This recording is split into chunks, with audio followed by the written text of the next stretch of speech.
The current liquidity amplification solution is just limited to stable coins and wrapped asset pairs.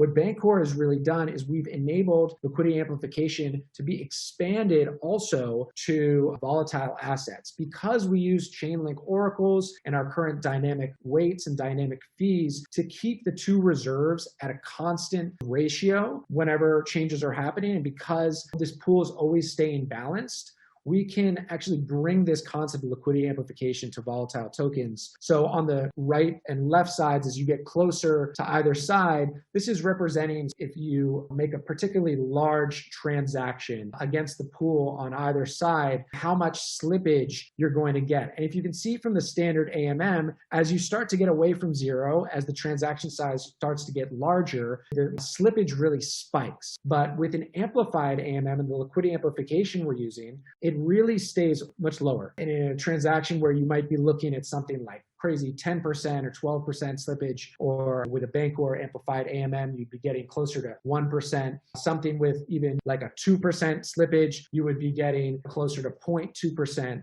So we're really able to just reduce slippage by a lot. And this will actually generate way more volume on the pools, which in turn will generate way more fees. Because the way DEX liquidity works now is that these aggregators, they pick up the trade based on which pool is offering the lowest slippage, the best price. And so this will ensure that Bancor pools are getting way more transaction volume. I think this last slide also, this is really just showing that we can provide this new amplification to volatile assets.